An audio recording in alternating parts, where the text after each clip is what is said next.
Buenas tardes, bienvenidos una vez más al programa Una Mirada al Autismo.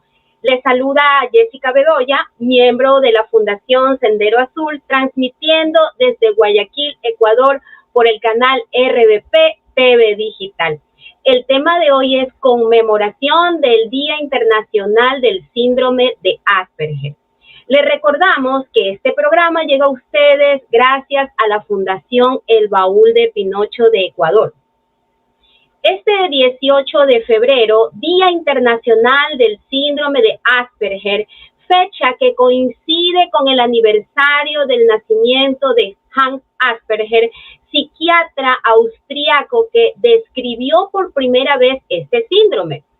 Un día de celebración y reivindicación establecido desde el año 2007 para dar visibilidad a este colectivo y que desde el 2013, según los criterios actuales de diagnóstico, se identificaría bajo la denominación de trastorno del espectro del autismo TEA, sin discapacidad intelectual asociada, nivel 1. El objetivo de esta conmemoración es visibilizar y promover la acción política y social para la reivindicación y promoción del ejercicio de los derechos de las personas con síndrome de Asperger, al igual que a sus familias. Pese al esfuerzo de las familias y de las propias personas en estos años para visibilizar su situación y necesidades, aún existe un significativo desconocimiento entre los profesionales y la sociedad en general de las características del síndrome de Asperger. Este es un trastorno del neurodesarrollo que implica unos niveles de inteligencia en la media o superior y un buen nivel de aprendizaje, pero como todos los TEA, también grandes alteraciones en la comunicación y comprensión social que se manifiestan en un comportamiento rígido, unos intereses restringidos y dificultades para comprender las reglas sociales y el lenguaje no formal.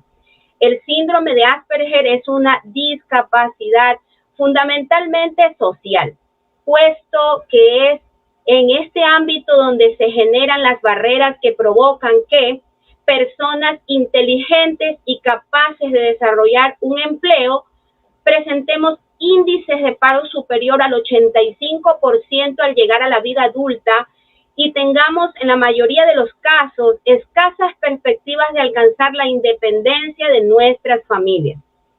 Por ello, importantes instituciones del Estado como la Asamblea Nacional, los diferentes ministerios se sumen a la justa reivindicación por el reconocimiento de la discapacidad social o psicosocial para todas las personas con TEA, algo que cada vez es más necesario. Es por ello que en este día de conmemoración invitamos a todas las administraciones públicas y entidades representativas del sector de la discapacidad a sumarse a la consecución de este objetivo y facilitar así la creación de nuevos servicios y estructuras que nos den soporte a nosotros y nuestras familias. En consecuencia, además de insistir en el necesario reconocimiento del síndrome de Asperger dentro del trastorno del espectro autista, instamos a las administraciones del Ministerio de Salud Pública para que velen porque este concepto se refleje en la valoración y ninguna persona en el trastorno del espectro autista quede sin el derecho a la protección por discapacidad o independencia. Algo que lamentablemente está ocurriendo, ya que los ven funcionales y que despoja a las personas con síndrome de Asperger y familia de las herramientas fundamentales para desarrollar su propio proyecto de vida y participación en la comunidad. No podemos tampoco olvidar que en el contexto sanitario actual, la situación de las personas con discapacidad ha empeorado significativamente debido a las limitaciones de presencialidad y movimiento. y se ha generado un discurso de odio al diferente que ha encontrado víctimas fáciles en personas Asperger y otros TEA, incapaces de detectar las intenciones de otros y reaccionar ante situaciones de abuso y acoso. Las convenciones internacionales sobre infancia y discapacidad firmados por el Estado son de obligado cumplimiento y en virtud de las mismas exigimos las medidas necesarias para acceder a los apoyos necesarios para desarrollarnos como personas, el derecho a ser respetados en nuestra diversidad y en definitiva a ser incluidos, a aportar a la sociedad y a soñar con poder ser razonablemente felices. Sigamos avanzando en solidaridad, salud y derechos. Para esto invitamos al magíster Ricardo Sánchez, adulto con el diagnóstico de síndrome de Asperger, que nos contará sobre sus vivencias. Bienvenido, Ricardo, al programa Una Mirada al Autismo. Gracias por estar aquí. Buenas, ¿cómo está? Mi nombre es Ricardo Sánchez. Yo quisiera contar mis vivencias que he tenido a lo largo de estos años con mi síndrome de Asperger en el asunto de todo lo que usted se ha referido, que es verdad. Yo he sido siempre, de mi forma de ser, un poco así, bastante introvertido y a la vez obsesivo. Y veo que yo descubrí recién el síndrome de Asperger, que tenía eso en el 2014, 2015.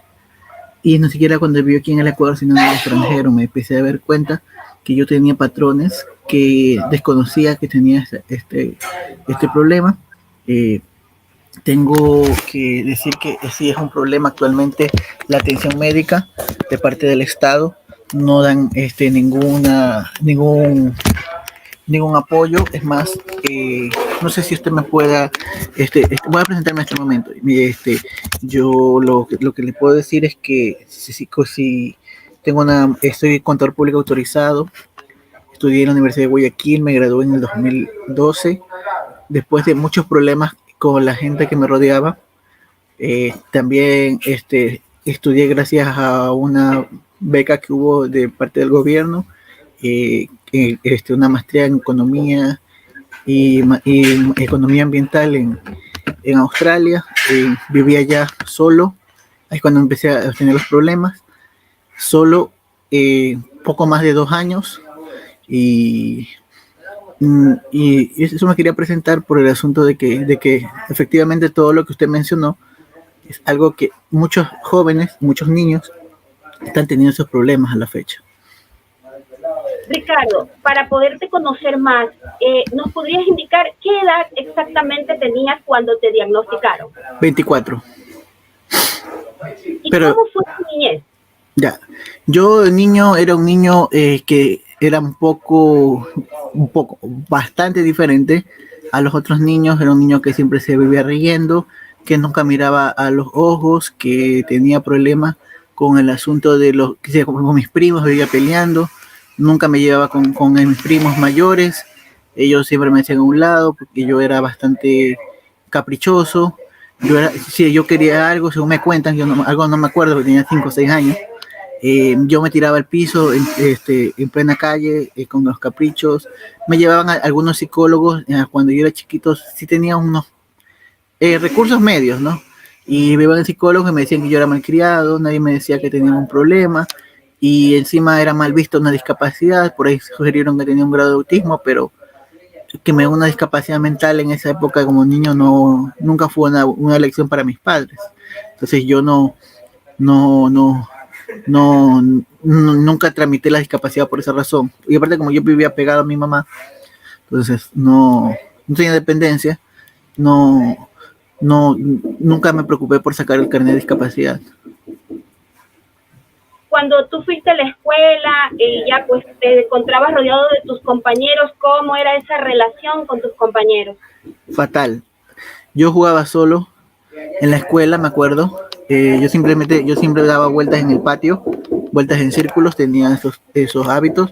Por ejemplo, en el patio de la escuela que yo estudiaba, y yo daba vueltas varias veces, siempre estaba solo, muchas veces terminaba peleando con mis compañeros de la escuela, hasta con niños o hasta con niñas que eran más grandes a veces, porque yo de pequeño no era tan alto, no era de estatura alta, entonces me peleaba con todo el mundo, me ponía pico a pico no tenía, no seguía una jerarquía. O sea, me saltaba las normas que podían haber de jerarquía, me ponía a pelear si era posible con el rector de la institución, que no voy a decir el nombre porque luego se está escuchando, me ponía a pelear y, y incluso a mí me expulsaron de esa, bueno, no me expulsaron, me negaron la matrícula el siguiente año porque necesitaba un diagnóstico psicológico. Mi mamá nunca lo hizo sacar, me cambió de escuela, una escuela más chica. En eso, en el 99 ya no tuvimos dinero, me fue una educación fiscal. Al final de cuentas, yo ya,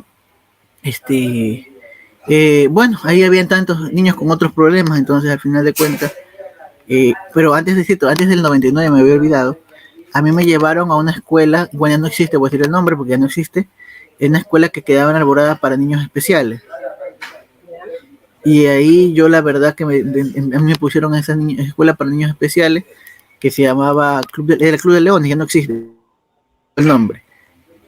Entonces, esa escuela a mí me hacían como que fuera algún retraso intelectual, pero yo no tenía ningún retraso intelectual. Yo tenía mi forma de ser, que me aislaba, me pegaba, que lo oía a mis compañeros, que nunca podía, a pesar de que vivía cerca de la escuela, nunca llevaba a un amigo como otros niños a socializar con otros niños de mi edad, que me imagino que ya son adultos también, o estas épocas. Y al final de cuentas, a mí tenía mis movimientos, mis tics nerviosos, que y, y muchas veces me metí a hacer cosas que no debía haber hecho con otros niños al respecto de lo tenía gustos que no eran de niños, o sea, por ejemplo, de adultos, de estar medio tipo científico. O sea, por ejemplo, curiosidad de estar buscando de historia, geografía, cosa que me llevaba bien con mis abuelos, más que todo que con niños de mi edad. Entonces tenía un conocimiento así medio, no podríamos decir tan nerd, porque igual ahora por lo menos que ni sirve eso, porque ahora toda la información está en la Wikipedia, entonces ¿para qué me sirve memorizar tantos datos? Esa información está disponible en todos lados. Antes sí yo tenía esos gustos un poco fuera de lo normal para un niño de 8 o 9 años. Y yo, por ejemplo, pasé unos videos de una fiesta que yo me encontré donde tenía algunos tics nerviosos. Obviamente no se puede comparar todo lo que yo era de pequeño con lo que está en una grabación de un día específico, ¿no? Y más, en la escuela, por ejemplo, en el colegio, yo, por ejemplo, también yo vivía a la vuelta del colegio cuando ya estaba y a mí, yo como que huía de mis compañeros, tenía miedo de no compartir con mis papás, eh, es como que me escondía, como que tenía como medio como dicen ahí vulgarmente y no debería ser así, como que estuviera como trastornado, pero, o sea, no lo digo en mal fin porque yo también tengo eso, ¿no? Pero me refiero al hecho de que ese es o sea, a mí siempre me decían que yo tenía, la verdad me ponían apodos de bobo, que solo vivía sonriendo. Los otros niños, adolescentes ya en esa época, siempre me decían que yo solo paso sonriendo con los dientes. A mí me peleaba con profesores porque ellos creían que yo me estaba burlando, pero no estaba burlando, sino que esa era mi forma de ser. O estar, y por ejemplo, en mis años de colegio, yo prácticamente nunca iba a fiestas, o sea, siempre me aislaba, o sea, no sé por qué, yo nunca me acuerdo bien eso, pero lo único que sé es que yo me gustaba estar encerrado en mi cuarto, o encerrado en mi casa, o encerrado en familiar. Pero no es normal porque la mayoría de los adolescentes comparten con otros chicos, y yo tenía ese problema. Claro, tú no tenías esa interacción social, ¿no? Quizás como otros adolescentes, ¿eso es lo que me quieres decir? ¿Ah? ¿Tuviste amigos quizás en esta etapa, tanto quizás en la escolar o cuando ya pasaste al colegio? Es más, a mí me vivían cambiando pero en la escuela, vivía cambiando de escuela cada año porque me vivían negando la matrícula. Ese tema no lo manejo muy bien yo, lo digo lo que decía mi mamá, porque obviamente tenía 8 o 9 años. Ya después cuando estuve ya en las instituciones fiscales, ahí sí ya no me negaba la matrícula y ya estaba más del montón. Entonces, al final de cuentas, lo único que me dediqué fue a estudiar, a tratar de ser el mejor alumno, aunque nunca fui el mejor, pero siempre fue de los mejores, sacarme, porque tenía que hacer algo, pues, ¿no?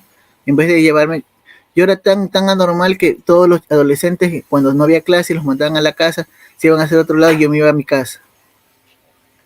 O sea, la mayoría no hacían eso, la mayoría se iban a otro lado, se iban con los compañeros. Entonces, esas cosas a mí me ponen a pensar que yo no era igual al respecto.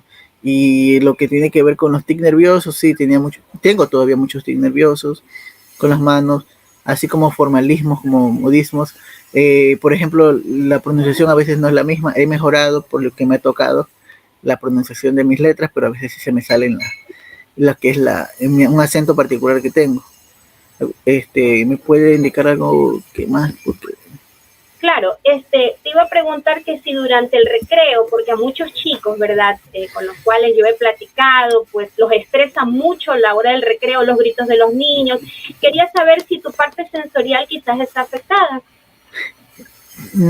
A veces los ruidos me afectan, pero no creo que sea tanto eso por mí, porque al menos yo, si había patio, me ponía a estar viendo las orugas, lo que hacían en el recreo, mientras los otros niños pasaban gritando, yo pasaba con las orugas jugando en el recreo de la grosella. O me ponía a estar, no sé, jugando con lo que son los juegos, pero solito. Nunca podía jugar con otros niños. Mis hermanos, yo tengo 2 hermanos, 5 años menores que yo y hasta mí son adultos. Ellos nunca tuvieron una buena relación conmigo, más entre ellos, porque siempre me vieron que yo era extraño y eso a mí siempre me perturbó porque mis hermanos eran muy normales, pero entre ellos a mí siempre me decían que yo era muy problemático. Bueno, sabemos que el apoyo familiar es indispensable, ¿verdad? Para chicos con TEA. En este caso, ¿qué tú sentiste? Quizás rechazo familiar, mucho rechazo familiar. Mis padres siempre me han apoyado bastante. El resto de la familia, de repente los primos, o como tú mencionas, sí, tus hermanos.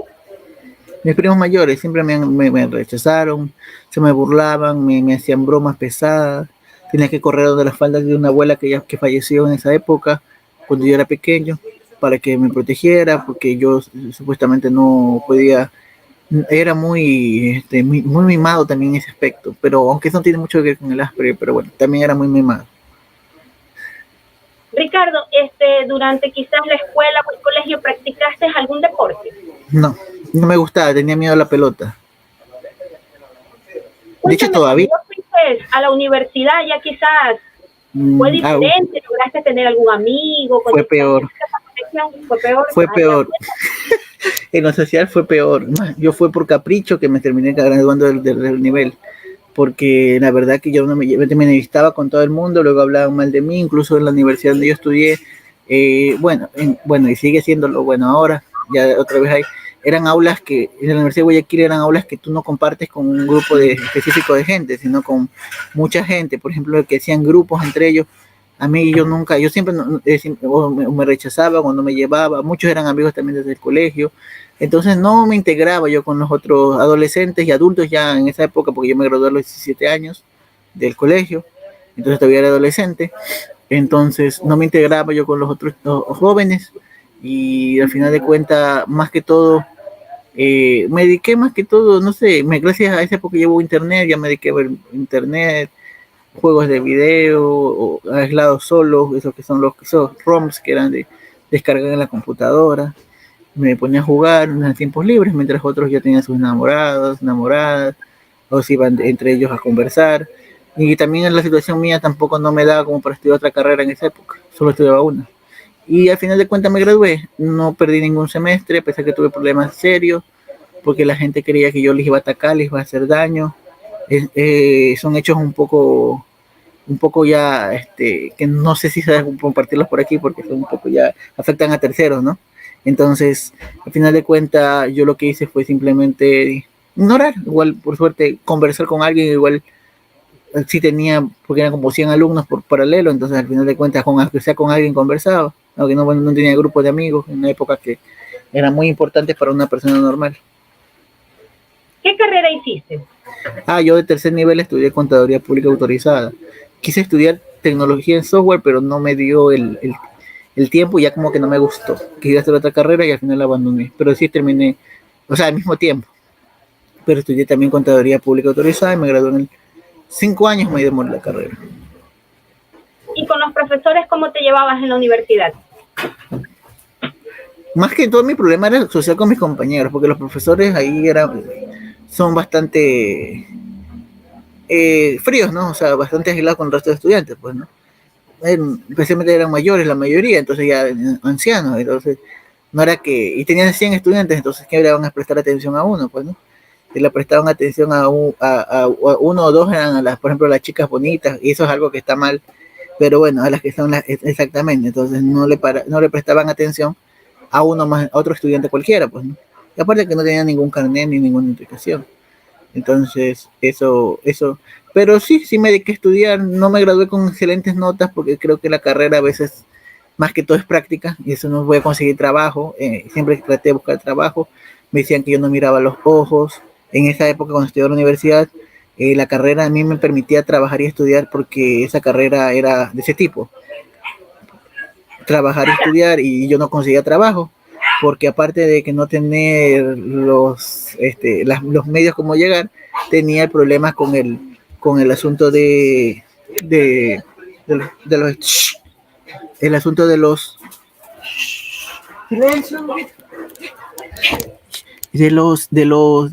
asunto de que no miraba o que no pasaba las pruebas psicotécnicas. Ya, tengo que leer unos mensajes de las redes, Ricardo. Bueno, Marjorie nos dice saludos y bendiciones, un lindo panelista, gracias por sus ejemplos de vivencias y que ha sabido salir adelante. Desde Puerto Viejo, con cariño, un programa que nos ayuda a enriquecer y aprender. Bueno, tenemos también otro mensaje de John que nos dice, es muy importante el psicoanálisis del paciente con problemas de trastornos o traumas en todas sus etapas, y de ahí darles tratamiento. Claudia nos dice, creo que esto es un llamado a las instituciones educativas para conocer y manejar a las personas con TEA. También Malena Bonilla nos dice, felicitaciones por este valioso testimonio, tanto a Ricardo, a la entrevistadora y a RBP TV por la calidad de su programación. John nos dice, se puede dar tratamiento al chico que está exponiendo su caso vivencial a alguna fundación o profesional particular. Bueno, te quería preguntar cómo te ha ido en la parte laboral. La parte laboral aquí en el Ecuador siempre ha sido difícil. Estaba comentándole eso.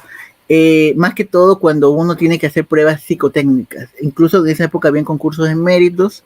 Yo hacía las pruebas, concursos de méritos y exposición para el sector público. Estaba hablando de 2014, 2012, por ahí.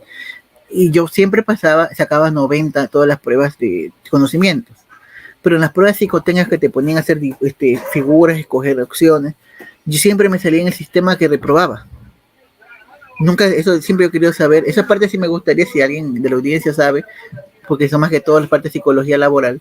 ¿Por qué razón a mí las pruebas psicológicas psicotécnicas, siempre me rechazaba el sistema? Porque ni siquiera es que alguien manejaba manualmente, sino un sistema. El sistema me decía, gracias por participar.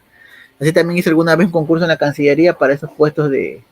Más adelante igualmente hicieron pruebas con colores, pruebas con todo. Y eso a mí me parece que debería ser exonerado a las personas que tengan alguna discapacidad psicológica. Porque es como que una persona en silla de ruedas le hagan un concurso de baile. Entiendo. ¿Consideras tú que dentro de quizás todas las adversidades, las situaciones que has vivido, que los niños TEA pueden salir adelante? Claro, con padres que los motiven a salir adelante. Le explico. Yo a veces agradezco, aunque al final de cuentas no tanto, que mis padres no me hayan sacado el carnet de discapacidad de pequeño, como me ofrecieron alguna vez en el CONADES, cuando quedaba en la avenida Quito y Piedrahíta, donde está un parque ahora que hicieron, pues había un edificio grande del ministerio que llaman la licuadora. Ese edificio ahí quedaba mi CONADES. A mí muchas veces me ofrecieron el carnet de CONADES cuando me veían los técnicos que trabajan ahí, pero a mí me dijeron que no, mi mamá no quiso porque luego me iba a sentar en una zona de confort. Entonces, ahora la parte más rápida que yo sí quisiera contarle, porque no sé qué tiempo todavía no estoy, es la parte que yo tuve cuando saqué el carnet de CONADE. O sea, yo siempre sentí que soy diferente, pero trato de salir adelante y y resulta que yo me fui a estudiar. En ese momento también me animé porque conocí a personas que pensé que me iban a apoyar, ecuatorianos, para redundancia en el extranjero. Muchas veces yo veo que los ecuatorianos son los mismos que te atacan en vez de los extranjeros. No sé, eso es un criterio para otra gente que puede vivir en el extranjero. Ya, entonces yo tuve muchos problemas sociales porque me tocó hacer todas las cosas. Nunca había vivido solo. Es más, ni siquiera sabía cocinar. Tampoco es que sea ahorita cocinero, pero sobreviví sin saber mucha cocina en otro país. Entonces, entonces sí cocinaba seco, estofado, todos esos platos básicos. Pero el asunto fue que yo me fui para allá. Cuando vi allá, los psicólogos de allá, que también eran ya estudiados PhD y todo lo demás, se dieron cuenta que yo tenía una discapacidad. Entonces poco a poco fui viendo. Luego se me complicó porque no podía estar con todos el esquema de estar viviendo solo y sin preparación, y encima estudiando una carrera que fue durísima. Yo no era economista de tercer nivel, a pesar que mis padres lo son, y ya tengo una formación no académica, sino hacer en economía, porque tenía problemas yo con los conocimientos previos, porque supuestamente la maestría no era tan fácil como la pintaban en el brochure. Y al final de cuentas, más que todo vivir en un país que nadie hablaba español, que las únicas personas que pensé que me iban a ayudar, en vez de ayudarme, me perjudicaron, empezaron a hablar mal de mí, y al final de cuentas me retiré.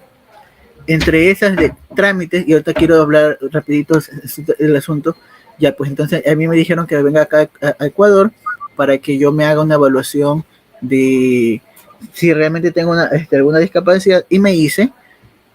Me costó, bueno, me costó a mi papá más de $2,000 ese trámite en el Instituto de Neurociencias. Me imagino que cuesta. Ellos son una institución privada, pero el problema está en cuántos jóvenes están así que no tienen los $2,000 para poder hacerse una evaluación como me hice yo, gracias a que mis padres tuvieron un dinero. Y encima, ahorita le hago una denuncia pública porque eso está gracias a un abogado que me está ayudando. Yo tengo incluso denunciado al CNESID porque me ha dicho, pese a que muchos de ellos me hicieron pruebas psicológicas, no detectaron nada, siendo el Estado, no es una fundación. Me han dicho que no me quieren hacer de un descuento de como debe ser de la discapacidad, y me están cobrando como $3,000 que me debieron haber dado como está en los reglamentos, las acciones afirmativas por discapacidad. Y son necios, y son tercos, y el juez, perdón, en primera instancia aceptó que era un contrato y que un contrato no se puede modificar. Entonces todos nos decimos, los abogados que me están ayudando de la fundación de ASODIS, también no sé si los conozca, Asociación de Discapacidad del abogado Víctor León, ya, entonces ellos también me están ayudando, aunque no patrocinando, pero me están ayudando, y me dice, pero si eso es cierto, ¿cómo es posible que una persona que tenga embarazo o discapacidad firme un contrato, luego se embaraza o tiene una discapacidad, y por qué entonces se les da los beneficios, ¿no? Entonces no tiene un poco de sentido. Y son necios, tercos, desde Quito mismo hablo, porque ni siquiera es aquí, quiere cobrarme hasta el último centavo, a pesar que la ley dice que no deberían cobrarme nada, una ley que aprobaron en 2018. Y son necios, tercos, y dicen que es la Contraloría, pero me parece que un tema de discapacidad no es un tema contractual, es un tema social. Y ese asunto, todavía estoy esperando 3 meses que se resuelva una acción de protección. Y eso sí quisiera yo explicar el problema, porque no es justo que yo tenga que gastar tanto dinero porque no se me diagnosticó a tiempo por parte del Ministerio de Salud, o bueno, en el CNESI, que también es institución pública, que son los encargados de ver la discapacidad, y que los valores que yo gasté, por lo menos que me reconozcan algo, porque yo gasté mucho dinero tratándome el problema que yo tuve.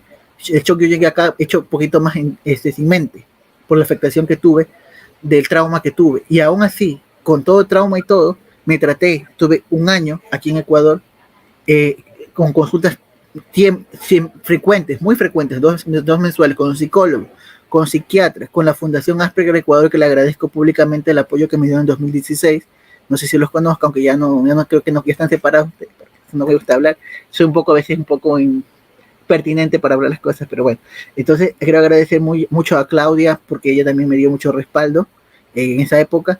Y resulta que ahora vienen y no me quieren reconocer los gastos que existen en un reglamento de esa época, y que sigue todavía existiendo, porque simplemente yo no presenté el carnet de discapacidad cuando yo apliqué a la beca, cuando eso no dice la ley.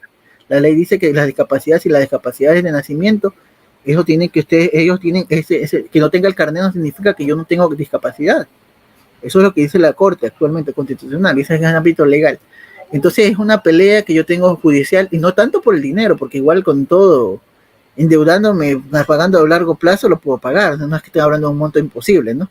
Pero, o sea, más es la dignidad de uno lo que está en juego, o sea, a uno le insultan, a uno le dicen que tiene, cuando hace una entrevista de trabajo, que tienes cara de bobo, que tienes cara de tonto, que te dicen es que te mueves mucho para dar clases, porque yo también he trabajado de docente, y a mí sí me gusta enseñar a los niños, sino que a veces ellos también pueden ser que me hagan broma.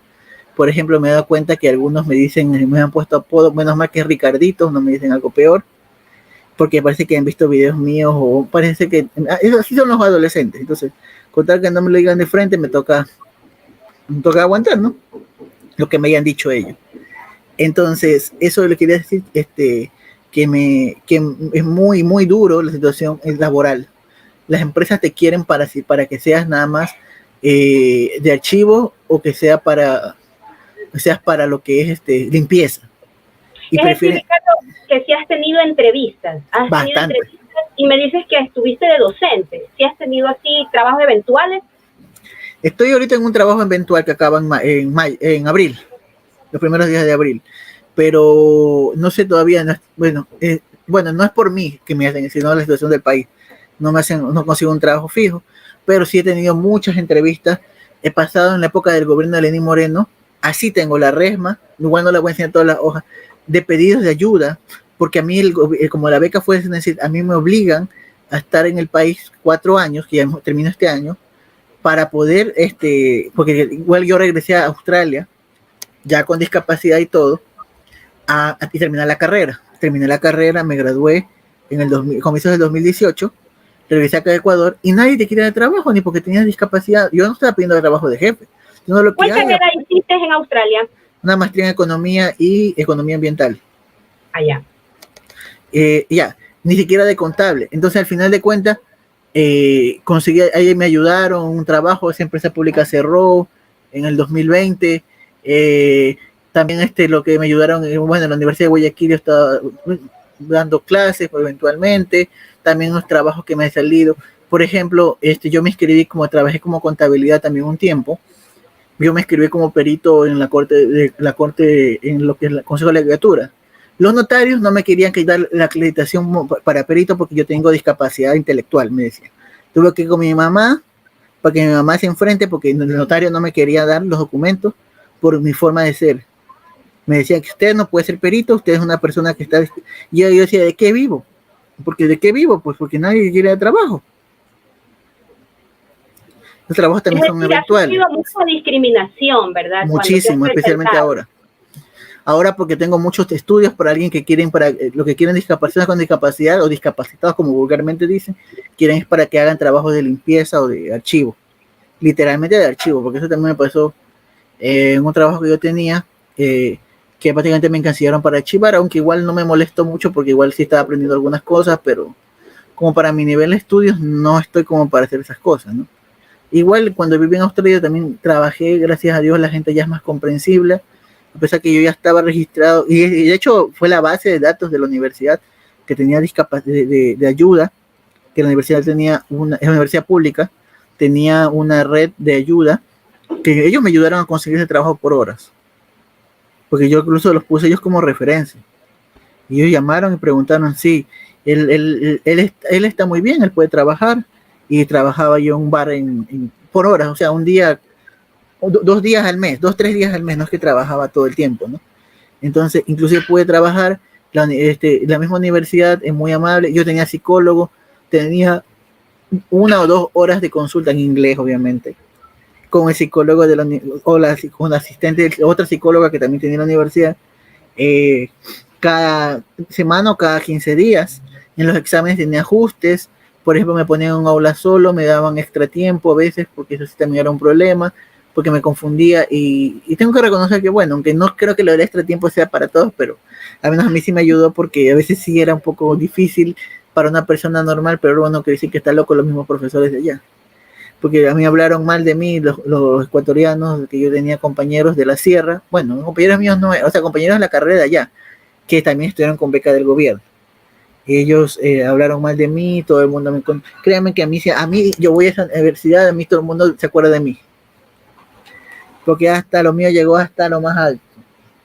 Entonces, es más, inclusive la Defensoría del Pueblo de Australia, del Queensland, porque es por un estado, a mí me ayudó porque ellos me querían, como yo me retiré, yo había pagado el semestre y me querían volver a cobrar como $10,000 de otro semestre.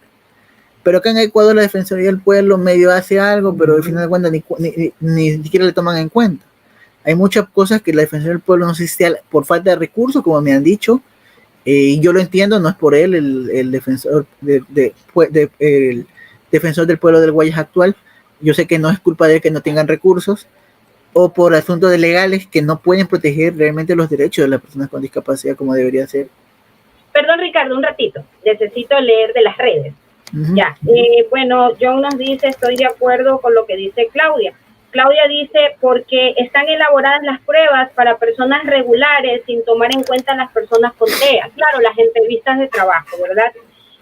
John nos dice, las leyes constitucionales que apoya en estos casos, tengo conocimiento que sobre el trabajo que deben dar institución pública o privada y la ley de obligar a tener un personal en cada empresa. Claro, debería ser así. Bueno, ya nos queda solamente un minuto para poder concluir el programa. Bueno, no sin antes agradecerte bastante, Ricardo, por habernos expuesto aquí. Pues bueno, sí es verdad, algunas cosas muy negativas, pero tenemos que tener una visión, quizás más adelante, algún proyecto, algún emprendimiento que quizás te motive, pues, a poder tener ingresos, ¿verdad? Porque ese es el anhelo tuyo, pues. Y bueno, Ricardo, ¿algún mensaje final así, rapidito? Apoyen a sus hijos que tengan discapacidad y si tienen autismo, traten de que ellos salgan adelante. No les den todas las cosas fáciles, porque si les dan las muchas cosas fáciles, se van a estar en una zona de confort y al final de cuentas no van a avanzar. Conozco muchos Asperger adultos profesionales y entonces sé que pueden estudiar. No porque tengan Asperger, no crean que es el fin del mundo para ellos. Bueno, Ricardo, gracias por toda la información que nos has dado el día de hoy. Y bueno, pues si quieren ver más de nuestros programas, pueden verlos en el canal de YouTube RBP TV Digital. Y el programa de hoy ha llegado a ustedes gracias a la Fundación El Baúl de Pinocho por el canal RBP TV Digital. Nos vemos la próxima semana. Esto fue Una Mirada al Autismo con Fundación Sendero Azul. Gracias.